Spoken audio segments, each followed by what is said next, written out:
tentang banyak hal menarik loh bareng aku Nida. Dan aku Afifa yang bakal nemenin kalian selama 30 menit ke depan. Oh iya, ngomong-ngomong soal olahraga nih, kamu tuh suka olahraga apa sih? Aku nggak ada olahraga spesifik yang aku suka sih, tapi karena aku suka main air nih, jadi aku suka berenang. Kalau Oke. kamu?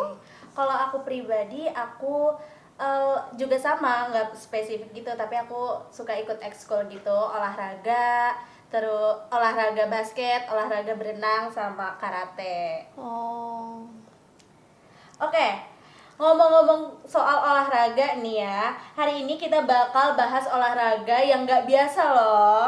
apa tuh? Kita bakal ngobrol-ngobrol bareng sama seorang atlet catur. Nih guys, dengan tamu istimewa kita. Kak Sumardi. Halo Kak. Iya. Di episode kali ini kita tuh seneng banget loh, kita bisa berdiskusi atau ngobrol-ngobrol nih sama Kak Sumardi yang seorang atlet catur. Tanpa basa-basi langsung kita tanya-tanya. Oke. Halo Kak, selamat pagi. Iya, pagi. Mbak gimana Nida, nih, Mbak Gimana nih Viva. Kak kabarnya? Alhamdulillah baik. Oke. Langsung kita tanya aja nih, awal kakak bisa main catur tuh gimana sih? Awalnya itu biasa main sama teman-teman. Waktu dulu kan belum ada HP ya. Waktu tahun 2005 itu masih main sama teman rumah di pos ronda gitu main catur. Terus kebetulan nggak lama dari itu ada kejuaraan antar SD se Kabupaten Bogor. Nah, sama sekolah dikirimlah di situ. Oh, dari 2005 ya 2005, betul. berarti udah lama banget ya. Udah 19 tahunan berarti. Sekarang nih kan udah 19 tahun ya kak. Iya, Sekarang masih sering ikut lomba-lomba atau punya kegiatan yang lain? masih cuma agak jarang, nggak seperti dulu. Paling satu bulan satu kali ikut turnamen. Kalau dulu satu bulan bisa nyampe 4 kali. Sudah agak berkurang. Punya kesibukan lain ya berarti Iya, sekarang. betul. Oh ya, kakak tuh punya role model gitu nggak sih yang bikin kakak tetap mau jadi pencatur? Ada mau zaman kapan nih? Zaman sebelum kemerdekaan? Boleh Zaman pertengahan apa zaman awal sekarang? kakak termotivasi Oh. sampai atau yang sekarang juga boleh. Dulu ya, awal pertama ikut catur itu sama Pak Utut Adianto. Oh. Iya, dia itu pecatur nomor 1 di Indonesia. Dia sekarang itu di DPR, anggota DPR, Pak Utut itu. Mainnya bagus, alot, kuat. Kalau sekarang Kalau sekarang ada Novendra Priasmoro. Dia masih aktif juga. Iya, di Masih- Indonesia ya. Kalau di luar ada nama Magnus Carlsen. Dia juara dunia sekitar 10 tahunan dari 2013 sampai kemarin 2023. wah lama juga ya. Dia sampai mengundurkan diri dari kejuaraan dunia karena sudah nggak ada lawan. Mungkin dia merasa udah semua lawan udah kalah gitu. Jadi Wah. saking hebatnya jeniusnya itu, dia bisa menghafal 10 ribuan posisi catur itu. Jadi kita tinggal menunjukkan posisi catur, dia hafal. Ini tuh siapa lawan siapa, dimainkan di mana, tahun berapa gitu. Wah, hebat juga ya berarti. Nah, Sobat Movers, ada nggak sih kalian yang sama role modelnya sama Kak Ardi? Kan kita udah ngomong tentang role model nih. Ada gak sih pencapaian kakak selama ini yang paling berkesan?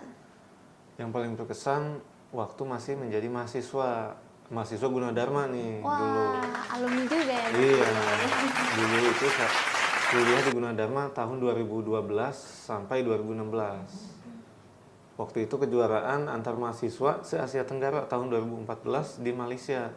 Jadi banyak dari Singapura, Malaysia, dari Filipina, India, dari Libya juga ada. Oh ya Kak, ngomong-ngomong, tadi kan udah nih kita role model, terus motivasi gitu-gitu kan. Nah sekarang apa sih hambatan kakak selama bermain catur? Hambatan paling kalau bentrok sama ujian sih. Waktu masih SD, ujian nasional. Kalau kuliah mungkin pas ujian utama. Iya. Kalau bentrok dia Jadi kita itu harus izin dulu, terus paling susulan sih. Susahnya di pendidikan ya Iya, berarti. untuk bentrok. Kalau untuk sekarang Kalau untuk sekarang bentrok banget bentrok dengan pekerjaan, bekerja. Jadi nggak bisa full time di catur. Oke. Udah ngomongin hambatan, kita ada nggak sih goals kakak ke depannya atau cita-cita sebagai atlet catur, entah itu apa gitu? Tujuan berikutnya sih bisa masuk tim Olimpiade Indonesia, mewakili Indonesia di Olimpiade. Tapi selain itu pengen juga bikin sekolah catur untuk mengembangkan pecatur-pecatur muda. Jadi supaya lebih banyak lagi pecatur-pecatur yang bisa mewakili Indonesia di internasional. Wah. Tapi di pendidikan selama kakak bermain catur Iya. nih, di pendidikan tuh agak mengganggu gitu atau terganggu nggak? Enggak sih, asal bisa kita komunikasi dengan dosen, dengan teman. Oke. Kalau misalnya kakak mau ada lomba nih, apa Iya. aja sih persiapan yang kakak lakuin itu? Yang pertama itu fisik pasti ya, jogging 1 jam minimal tuh setiap hari ya, pagi-pagi jogging setiap hari, dan yang pasti sih persiapan teknisnya ya, latihan. Keren banget ya. Iya. Tapi apa sih ngaruhnya jogging terhadap bermain catur ini? Main catur itu kan duduk ya, jadi duduk itu bisa sampai 4-5 jam itu. Oke. Nah, biar otot-otot badan ringan pas main, terus oksigen juga ya. Jogging itu bagus untuk kepernafasan. Jadi kalau oksigennya cukup, otak juga bisa berpikir. Jadi bisa menemukan langkah-langkah bagus saat main. Kalau ngantuk itu susah menemukan. Nah, tadi kan ngomongin hambatan nih ya. Iya. Tadi kakak tuh gimana sih cara ngebagi waktu antara kakak bermain catur dan pendidikan di saat kakak masih menjalani pendidikan? Prioritasnya aja sih. Jadi kalau pas lagi turnamen kan nggak selalu ada turnamen besar ya. Jadi kalau pas lagi turnamen mendekati baru lebih fokus 70%-an fokus ke catur dulu. Tapi kalau lagi nggak ada turnamen dalam waktu dekat, ya pendidikan lah, di 70% ke pendidikan. Kalau misalnya ada lomba nih, ada gak sih persiapan khusus yang dilakuin sama Kak Ardi? Persiapan khususnya paling ya jogging, olahraga, main tenis meja. Jogging sih terutama. Jadi setiap hari itu harus jogging minimal 1 jam lah. Oke. Wah, berarti main catur ini nggak cuman duduk doang ya, harus ada persiapan lainnya juga. Iya. Sebelum Fisiknya adanya juga ada. pertandingan. Iya, wah informasi baru buat kita Iya. yang awam banget nih soal catur. Oke Kak, next nih. Setelah persiapan, Iya. support orang tua itu terhadap kakak bermain dalam catur itu apa sih, gimana? Kalau support orang tua itu harus sih, 100% itu harus support. Jadi kalau orang tua nggak support, sulit ya untuk berkarir di catur gitu ya. Oke. Support dari finansial, dari moral juga. Orang tua kakak sendiri support atau enggak? Sangat mensupport. Wah. Kalau boleh tanya nih ya, perjalanan catur kakak atau permainan di mana sih kakak paling jauh itu main catur di mana? Paling jauh ikut turnamen di Cina. Cina paling jauh. Tahun 2012. Jadi pas mau masuk Gunadarma, mau masuk kuliah, nah ikut lomba di Cina sampai 15 hari waktu itu. Kalau misalnya soal biaya nih, kalau kakak kan jauh juga, itu biayanya gimana permainan catur, dalam permainan catur? Kalau biaya mewakili daerah ya, misal Bogor, Jawa Barat, atau Indonesia, biaya full semua. Jadi tinggal main aja, jadi biaya akomodasi semuanya, terus dikasih juga uang saku itu, Pak. Semuanya jadi udah ditanggung. sudah ditanggung semuanya. Setelah bahas tentang biaya nih ya Kak, benefit kakak selama menjadi atlet catur tuh apa aja sih? Benefitnya pasti sih pas juaranya itu dapat uang, pasti itu. Yang kedua bisa buat beasiswa juga. Nah, saya sendiri kuliah di Gunadarma ini beasiswa full. Wah. Full 100%. Dari semester awal sampai Iya, akhir. dari semester 1 sampai semester 8. Sampai PI kalau sampai 8, Iya. sampai 6. Iya. Jadi Gunadarma itu salah satu paling support ke catur di Indonesia ini ya. Universitas Gunadarma itu lebih dari 20 tahun kayaknya. 30 tahun malah. Lebih dari 30 tahun support ke catur. Oh ya Kak, saat bermain kan banyak ya penonton Iya. gitu kan, pasti banyak supporter yang teriak-teriak atau gimana gitu. Nah itu tuh ngeganggu, ngedistract para pemain gak sih? Sebenarnya kalau turnamennya resmi, penonton itu dilarang masuk ke arena pertandingan. Jadi pertandingan itu di dalam ruangan, penonton bisa lihat dari luar ruangan. Jadi nggak Oh jadi yang di dalam ruangan itu pemain aja? pemain dan wasit. Jadi penonton itu di luar ruangan biasanya.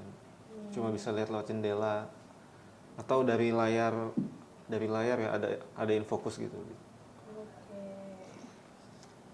Nah selanjutnya pernah nggak sih di suatu pertandingan ada kecurangan gitu? Kalau saya sih alhamdulillah belum pernah ketemu yang curang ya. Oke. Tapi ya pasti ada lah kecurangan itu. Tapi di luar negeri ada yang sampai dia di banned seumur hidup, nggak boleh ikut turnamen. Dan Karena- dicabut gelarnya dia itu dicabut karena curang. Curang itu ya pakai HP. Jadi posisi di papan, terus di Yang ngeliat taktik ngelihat di HP itu jadi kita itu berasa lawan komputer gitu. Jadi posisinya jadi langkah-langkahnya itu komputer. Oh, ngomong-ngomong soal catur nih, di depan kita kan ada catur. Boleh gak sih Kak kenalin apa aja sih di dalam catur itu? Iya betul banget, kan pasti penonton di rumah nih pada nggak tahu nih kan ini tuh namanya apa gitu. Iya. Dalamnya juga boleh Kak kalau nggak tahu gitu ya. Cara mainnya putih melangkah duluan. Jadi semuanya pas putih melangkah duluan. Diawali oleh putih Iya. ya. Ini tuh ada apa aja jadi Kak? Kan ada banyak nih. Ini yang paling berharga, raja. Dia raja itu nggak bisa dimakan. Raja itu cuma bisa di skakmat. Terus di sebelahnya ada menteri. Nah, menteri ini perwira yang paling kuat. Dia langkahnya bisa seperti benteng atau seperti gajah. Terus ada gajah 2. Gajah ini ada gajah warna petak hitam dan petak putih. Jadi gajah itu punya jalurnya sendiri nih. Gajah putih nggak bisa lompat ke petak hitam sampai pertandingan selesai. Petak hitam dia jalurnya di petak hitam terus miring diagonal. Terus ada benteng yang jalannya lurus ke depan, ke samping, ke belakang. Terus ada kuda. Nah, dia itu langkahnya spesial, beda dari yang lain. Kuda itu kalau kuda itu kalau di petak putih dia cuma bisa ke petak hitam. Ada 8 petak. Langkah itu seperti huruf L. Dan kuda ini bisa lompat, bisa melewati perwira lain. Jadi kalau gajah itu kalau ketutup pion dia nggak bisa tembus di jalurnya itu. Tapi kalau kuda bisa. Kalau kuda bisa. Jadi kuda meskipun dikelilingi perwira lain, dia bisa lompat keluar. Bisa lompat, namanya kuda. Iya ya. Nah kalau yang kecil-kecil ini apa nih Kak? Nah, yang kecil-kecil ini namanya pion, ada 8. Pion itu cuma bisa maju, nggak bisa mundur. Pion itu pemberani. Pemberani, sekali maju, pantang mundur lagi. Tapi kalau majunya tuh ada kayak batas berapa kotak Nah, gitu, itu kalau langkah pertama dari posisi awal ya, dia itu bisa melangkah sekali dan 2 kali. Jadi, tapi kalau dia sudah jalan, dia nggak bisa melangkah 2 kali. Cuma bisa sekali. Oke. Sampai petak paling jauh. Nah, kalau pion ini kalau sudah ada di petak paling jauh, dia bisa promosi namanya. Bisa diganti dengan perwira selain raja. Jadi semua pion ini bisa promosi, ini bisa jadi menteri nih. Oh, Pion ini. iya.